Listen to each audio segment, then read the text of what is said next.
sahabat Mutiara Hati, kembali lagi di Ngobrol-Ngobrol Sehat. Nah, lagi dan lagi kali ini bersama saya lagi Nadia. Tapi kali ini saya nggak sendirian, saya berdua sama salah satu dokter cantik nih di sebelah saya. Boleh diperkenalkan langsung dok ke sahabat Mutiara Hati yang ada di rumah. Terima kasih Nadia.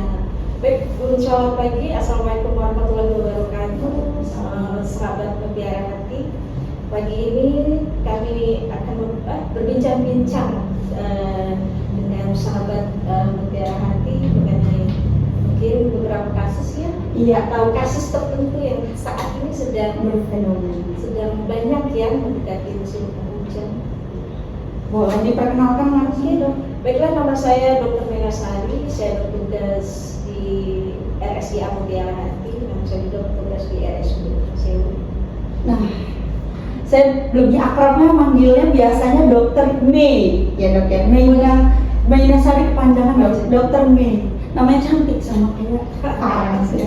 Jadi Dokter Mei ini salah satu dokter Mutiara Hati juga dan juga bertugas ya dok di RSUD Pringsewu yang alhamdulillah kali ini bisa meluangkan waktu ya dok ya untuk bergabung memberikan tips mungkin ya dok ya untuk teman-teman sahabat Mutiara Hati yang ada di rumah.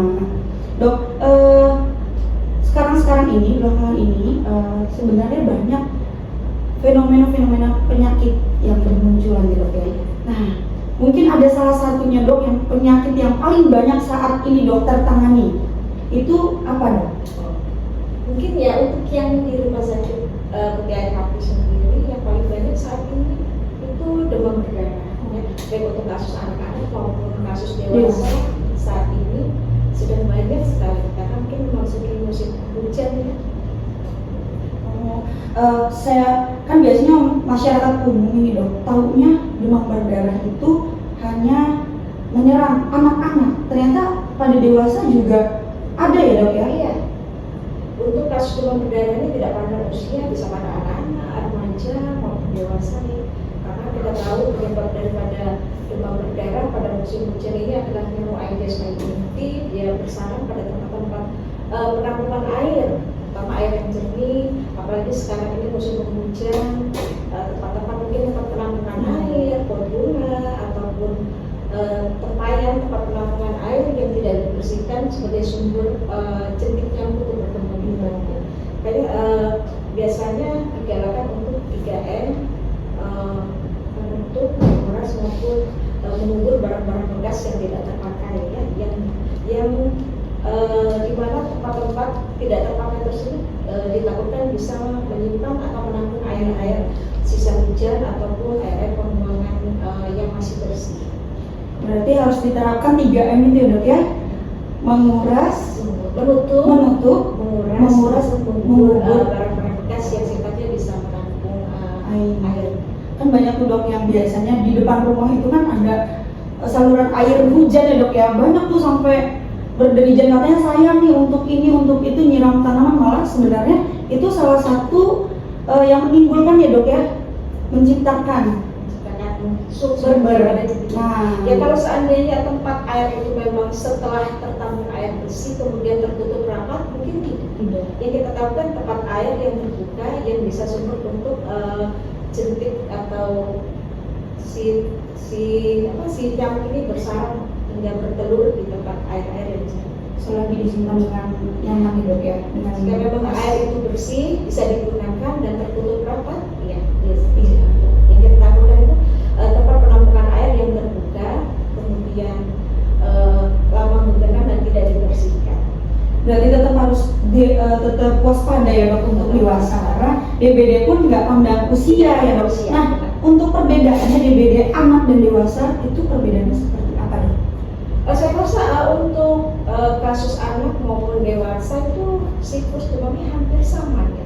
Cuma mungkin pada anak dan dewasa ini kalau anak-anak ini tidak bisa mengekspresikan saya begitu, demam saya seperti ini, saya ini ada mual muntah, itu tidak bisa. Beda dengan orang tua bisa mengatakan saya udah demam dari hari ini, kemudian kok badan saya linu-linu sih, saya udah minum obat tapi demam saya nggak turun. Kemudian kok saya disertai ada rasa mual, nafsu makan menurun. Itulah bedanya. Untuk siklus demamnya sama, biasanya yang di awal pada saat demam hari pertama itu anak-anak demam tinggi maupun dewasa juga sama kan demam tinggi, turun dengan obat penurun panas, tapi nanti siklusnya akan naik lagi ya. Di fase awal biasanya demam hari pertama sampai hari ketiga. Ya kita sarankan untuk orang tua terutama yang mempunyai anak-anak demam yang terutama yang kita curigai di lingkungan sekitar ada yang tetangga atau yang satu rumah pernah terkena DBD, itu tetap kita waspadain karena biasanya pada anak-anak itu imunnya lebih rentan, kemudian dia tidak bisa mengekspresikan kok badan saya sakit semua itu tidak, paling dia hanya lemas, tidak mau makan, kemudian hanya tidur saja, itu yang kita waspadai. Bisa kita untuk tahap awal mungkin setelah pengobatan pertama tidak ada perubahan, itu disarankan untuk pemeriksaan laboratorium untuk mendeteksi dini apakah si anak mengarah ke demam berdarah atau tidak. Biasanya nanti ada pemeriksaan yang namanya MS1 untuk deteksi pertama akan muncul jika si anak terinfeksi virus demam atau virus demam. Berarti ada proses untuk mengatur itu ya dok ya. Dan yaitu balik lagi nih untuk para orang tua juga waspada dan orang tua juga tetap harus dewasa ya dok. Nah yang tadi dokter katakan sampaikan bahwa anak-anak ini bedanya hanya tidak bisa mengekspresikan bahwa orang tua juga memahami menebak ya dok. Ini mah demam nunggu gigi katanya ya dok. Ini mah mau jalan ternyata DBD. Nah sering kali juga orang tua itu suka kecolongan ya dok ya. Tentang demam, taunya demam yang tadi nunggu gigi atau mau jalan, taunya demam berdarah. Nah ciri-cirinya mengenali DBD seperti apa? Untuk anak ya? Iya. Untuk anak hampir sama dengan pada orang dewasa, siklus demamnya di hari pertama sampai hari ketiga itu akan adanya demam tinggi terkadang 39 sampai 40 derajat Celcius ya, tanpa pengobatan. Kemudian biasanya demam akan berlangsung walaupun diberikan antipiretik atau anti obat penurun panas, biasanya akan turun sesaat, kemudian akan demam ya, tanpa diikuti dengan gejala-gejala yang lain, misalnya ada batuk pilek, kemudian seperti anak-anak yang mau tumbuh gigi, kemudian biasanya anak-anak malas makan ya.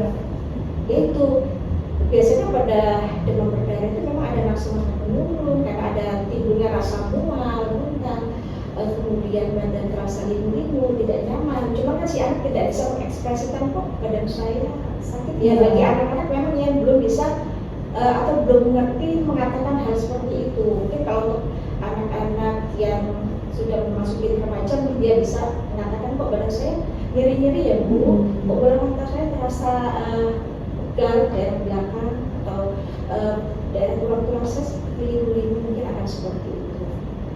Jadi orang tua di rumah juga harus bisa mengenali ya dok ya apa ciri-cirinya seperti yang tadi dokter Mei katakan. Nah kalau misalkan sudah ada nih dok ciri-cirinya atau memang belum paham lagi ciri-cirinya seperti apa, udah mengalami demam yang menurut kita masyarakat awam demamnya kok nggak ini ya, kok ngeri nih gini-gini ya dok ya. Nah itu kapan waktu yang pas untuk dibawa ke berobat dok?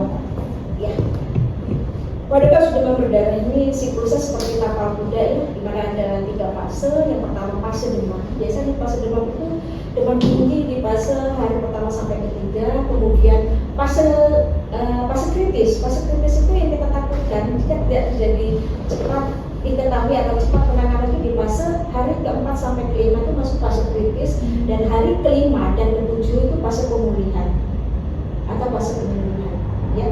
Yang takut kita kecolongan demam hari pertama sampai hari ketiga, orang tua nggak terlalu care ini apa sih kok demamnya naik turun masih berapa mungkin ini kok batuk pilek atau yang lain ya. Kita sarankan kalau setelah minum obat tidak ada perubahan, lakukan pemeriksaan laboratorium di vaskes terdekat ya. Kalau kita sistemnya berjenjang lah ya. Kalau di era BPJS ini kalau dia ada vaskes satunya di puskes atau klinik bisa dilakukan pemeriksaan darah di tahap awal. Kemudian kalau pada saat pemeriksaan awal memang dijumpai misalnya sih pada kasus demam berdarah itu trombositnya turun, tapi tidak semua kasus di awal turun ya. Terkadang masih ada masih di atas 150 gitu kan. Cuma ada namanya pemeriksaan awal deteksi dini, itu NS1 namanya, non struktural protein 1, biasanya untuk mendeteksi tahap awal apakah dia nantinya ini karena demam berdarah. Kalaupun nantinya terjadi penurunan trombosit, biasanya akan dicek secara berkala. Untuk kasus anak biasanya per 24 jam sekali kita pantau trombosit untuk melihat si pasien ada penurunan atau kenaikan daripada jumlah trombosit. Kenapa? Pada kasus demam berdarah ini si virus menyerang trombosit, ya. Karena memang dia virus yang dibawa dari Pneumo Aedes aegypti sendiri, itu dia virusnya menyerang sel darah yang namanya trombosit. Jadi virusnya itu akan menempel di trombosit, kemudian jika trombosit yang ditempel ini rusak, kemudian dia akan menghancurkan sel trombosit yang normal lainnya. Nah, makanya biasanya pada demam hari ke-4, ke-5, justru pada saat tidak demam itu kita wanti-wanti, karena itu biasanya takutnya ada fase kritis. Karena hari ke-4, ke-5 itu dong. Iya. Biasanya kalau udah hari ke-6, hari ke-7 itu udah mulai fase pemulihan. Tapi dengan syarat asupan makan minum si anak mau ataupun orang dewasa pun masuk cukup. Kemudian tidak ada perdarahan. Kalau anak-anak biasanya karena memang susah makan, beda dengan kita orang dewasa dipaksa nih mau nggak mau harus minum sehat. Kalau anak-anak kan kalau nggak kita pantau, kalau dia nggak minum nggak kita kasih minum, nggak mau makan nggak dikasih makan, gitu kan? Kita menuruti keinginan si anak, padahal itu salah, ya. Justru pada saat trombosit turun, kita usahakan asupan terutama cairan, ya, nggak mesti yang macam-macam sih, air putih itu cukup, yang penting memenuhi kebutuhan, kemudian nafsu makan anak mulai membaik, ya. Jadi tidak jatuh sampai ke ada namanya fase kritis di mana shock, yaitu shock syndrome, ya. Karena anak jatuh pada kondisi shock di mana trombosit turun, kondisi lemah, kemudian nanti tidak apa-apa, kemudian penurunan kesadaran yang berakibat fatal bisa menimbulkan pada kasus-kasus kematian jika tidak segera tertangani. Nah, ini sebenarnya penjelasan Dr. May sangat mudah dimengerti nih untuk orang tua di rumah, ya dok. Ternyata kalau kita makin tahu, makin paham penjelasannya, ternyata ini ya dok, mengerikan ya dok. Mengerikan sekali. Bahkan kemarin itu dok, sebenarnya ramai sekali di media sosial bahwa DBD ini katanya bisa meredam nyawa. Nah, tadi sudah dijelaskan sama Dr. May. Kalau kita telah menyadari ya dok, ya tingkat kematiannya sangat dekat ya dok. Yang kita temukan justru bukan pada anak-anak aja, pada orang dewasa ataupun pada anak-anak yang berpostur tubuh agak lebih berisi, ya, gemuk lah bisa dikatakan. Karena gejalanya itu seperti ini sepertinya sehat, seperti tidak sakit. Iya. Itu yang bisa shock yang terjadi kita tidak ketahui, ya, tanpa kita sadari. Yang kita lihat, wah anak saya sehat, gemuk, taunya malah berpotensi ini ya dok ya. Potensi sekali. Oke, justru kita waspadai pada anak-anak sendiri. Itu punya asupan cukup, tidak ada perdarahan. Biasanya itu disertai dengan seperti mimisan, gusi berdarah, kemudian nyeri perut hebat, ini kita tahu adanya perdarahan atau BAB hitam, ya. Kalau ada BAB hitam, ya kita tahu adanya gangguan daripada gastrointestinal atau sistem pencernaan. Itu ciri-cirinya dok. Pada kasus-kasus yang trombosit itu, iya, udah ibaratnya telat untuk terdeteksi dari orang tua, kemudian penanganan pun lama gitu, ya. Udah fase kritis baru dibawa ke rumah sakit. Iya. Udah kondisi pasien bentrok lah, ya. Tapi kalau biasanya di pasien datang dengan kondisi awal masih mau makan minum, trombosit turun, tapi si adik tidak rewel, tidak ada perdarahan spontan, biasanya sih kalau semakin cepat penanganan, alhamdulillah selama ini bisa tak pulih ya dok. Jadi dicatat orang tuh tidak boleh telat menyadari ya dok, ya, karena dengan tadi beberapa yang dijelaskan sama dokter May gitu dok. Terima kasih dok penjelasannya. Nah, aku boleh nggak nanya lagi satu lagi ya dok? Boleh ya? Saya bisa menjawab, akan saya jawab. Saya juga penasaran dan juga orang tua di rumah juga pasti pengen tahu nih dok. Iya. Nah, untuk apa dok? Menghindari tips menghindari terkena DBD untuk orang dewasa atau anak apa dok? ya? Kayaknya kalau untuk dihindari ya tadi yang di awal 3M. Cuman si nyamuk ini lumayan hebat. Ciri nyamuknya demam berdarah ini dia kecil, terus berwarna hitam, berwarna putih. Khasnya ya, dari segi bentuk fisiknya si nyamuk. Dan dia kalau hebatnya terbang itu bisa 10 meter, ketinggian 10 meter dan sejauh 400 meter. Wow, hebat juga ya. Jadi kita nggak bisa, saya kuat sih. Iya. Dan itu pun tanpa kita sadar. Misalnya nih, kita dalam kondisi sehat, ternyata tetangga sebelah habis kena DBD. Dan nyamuk yang menggigit si tetangga yang habis kena DBD ini masih berkeliaran. Tanpa kita sadari, nyamuknya menggigit kita, itulah virus yang bisa ditularkan. Jadi bukan kontak antara si pasien DBD dengan kita yang sehat, itu tidak menular. Tapi yang menularkan itu virusnya dari si nyamuk. Nah, ini dok sebenarnya salah satu poin yang buat saya penasaran. Kata orang-orang, demam berdarah nular. Jadi orang tuh salah persepsi kalau si pasien sama si orang lain.